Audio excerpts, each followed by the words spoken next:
All right, so welcome back to Math with Layston. At this time, we've looked at a variety of different things with probability. We've got the basics ideas of probability, where it is the number of successful outcomes over the total number of outcomes. We have a few different rules that we've looked at. The addition rule, whenever we see the word or, we know that we're supposed to add probabilities, but think about the overlaps as well, those held in common. Whenever we see the word and, that cues us in to multiply. Now, probability, as we're going to look at it, is largely a linguistic thing. If we can interpret a statement, we can take a statement and turn it into math talk. Anytime we see the word and, we multiply. Anytime we see the word or, we add. And so it's if we can take something and rewrite it in the math speak as a string of and or statements, then we can apply our probability rules. Today we're going to be looking at something that we're going to eventually call conditional probability. The idea of conditional probability is that we are imposing additional constraints or conditions on a situation. But it again is we are looking for specific keywords along the way. I'm going to go through examples here and how we can interpret things. So the very first example we have, suppose class has 16 members. We have, out of those 16, 10 of them are women, 6 of them are men. 4 of those women are seniors and 3 of those men are seniors. We can break down those that are men, women, seniors, non-seniors, for the like. Interpreting our statements, find the probability that a student selected at random is a senior. Well, we are looking for the seniors out of the total number of the class.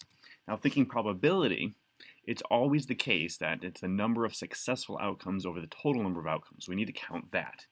In this case, the probability that a selected student is a senior. Well, we want somebody that is a senior. In total, we're looking at the total number of students. So 4 of the women, are seniors. 3 of the men are seniors. That's 4 and 3. We've got 7 total. We've got 16 altogether people in the class. Well, we have 7 people are seniors. 4 of the women are seniors. 3 of the men are seniors. Together, we've got 7 out of 16 total. I'm going to change this up a little bit. Find the probability that a student selected at random is a senior, given that the selected student is a woman. So a little bit different. Not just looking that we are a senior out of everybody, but given that the selected student is a woman. So we're not thinking about everybody. We're only considering those students that are women. So we don't care about the 16 total. We're only looking out of those 10 students that are women. So there are 10 students that are women, 4 of them are seniors. So probability, successful outcomes out of the total number of outcomes. In this case, we want to be successful. How many of those are seniors who are women out of the total number of women in the class? We have 4 out of 10. What's changed here is we have this statement, given that the selected student is a woman. So rather than looking at all 16 members of the class, we are only looking at the women in the class. And out of those women, that smaller subset, how many of them are the seniors? So this is what we have. We call this conditional probability. Additional conditions, constraints, are imposed upon the sample space that we are considering. It reduces our total number. Rather than looking at everybody, we look at a smaller group. In that above example, rather than looking at the entire class, we narrowed the options to just the women.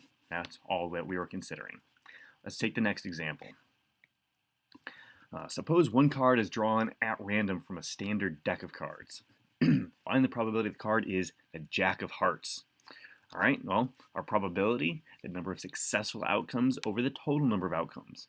We want to be thinking that the number of successful outcomes, a success in this case, is we have the Jack of Hearts. So how many are there?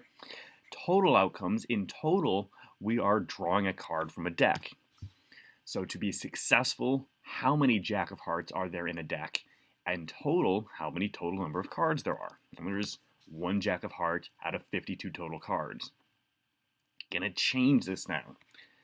Rather than just the Jack of Hearts out of a deck, the Jack of Hearts, given that the card is a heart.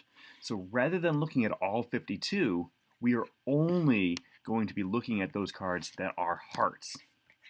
So every single time our probability, the number of successful outcomes, the total number of outcomes. In this case, we want how many jack of hearts are there, that was 1, when we are only looking at the hearts. Well, rather than looking at the entire deck of 52, we are looking at just those 13. There's still only 1 jack of hearts in the deck, but there are now only 13 cards that we are considering. What's changed, we have this statement that given that, we have these prior conditions, something that we already know. Probability of drawing a heart, given that we know it is a red card. So if you know that it is a red card, that is our condition. We're no longer looking at the entire deck of cards, we are only looking at those red cards. So our probability, successful outcomes, how many hearts are there? That's what we want. In total, we're only looking at those red cards. Well, how many hearts are there? How many total red cards? That's half the deck. The hearts, there's 13 of those. So we have 13 or 26 or 1/2. We could think also that there are 2 suits that comprise the red cards. We want one of those suits. So there's 1 suit out of 2 for the red cards, 1/2. Let's continue going on. A lot of this is how can we interpret those statements. Key here, if you know that it is a red card, that gives us our denominator. Let's take a look at the next example. Here, we've got a table that we're reviewing. So we've got the situation, we're looking at the vote breakdown for Atlantic Hagen to the Supreme Court. I should say court in there. The breakdown by party lines. You can see that nothing's changed in the past 10 years. All right, find the probability that a random senator voted yes. So what we want the yes votes. All right, out of the total number of votes. That's what we're considering here, anybody. When we look how many yes votes were there were 63. Total number of votes, we have 100. So we've got 63 out of 100. Next, find the probability that a random senator voted yes. Okay, same thing. Given that the senator is a Republican. So here's our condition. Rather than looking at everybody, this tells us, given that the senator is a Republican, we are only looking at the Republicans. That's this statement here, given that the senator is a Republican. So forget everybody else. So find the probability that a random senator voted yes, only looking out of the Republicans. What we're thinking about is Republican yes votes, total number of Republicans. So I can go back to the table, as I had highlighted. Well, Republican yes votes are 5. We have 41 total Republican votes. We have 5 over 41. So a lot of this is this interpretation. Given that, that really gives us our denominator here. The senator is Republican. How many Republicans are there? Find the probability that a random senator is a Democrat, given that the senator voted no. So here, the senator voted no. The no, that's our denominator. Look at how all the pieces go together. The last one, given that the senator is a Republican, we were only looking at the Republicans. That's our denominator. Given that the senator voted no, that's going to be our denominator. We're going to be looking at this column. Find the probability they are a Democrat, given that only looking at the no votes. Well, there are 37 total no votes, out of which there's 1 Democrat. So the probability, successes, we have a Democrat no vote, total no votes. Go back, there's 1 out of 37.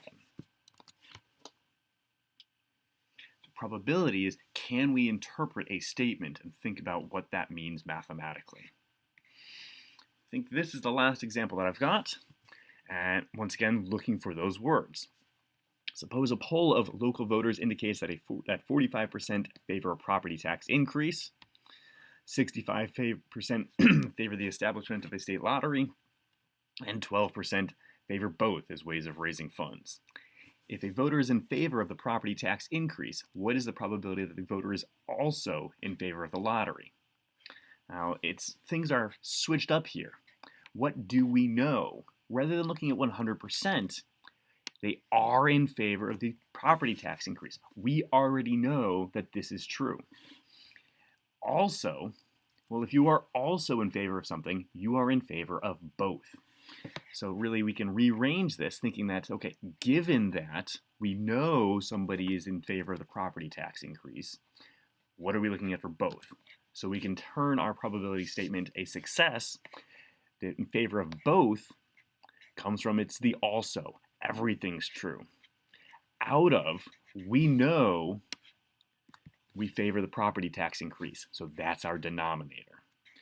Looking for the numbers in favor of both, we have our 12%. Out of, in favor of the property tax increase, that's our 45%. So what we should be doing here is we're going to analyze the statements. The big point of today is we have this idea, this statement of conditional probability. We've got these additional conditions are imposed upon a sample space. Key words. Given that, we have if you know something is true.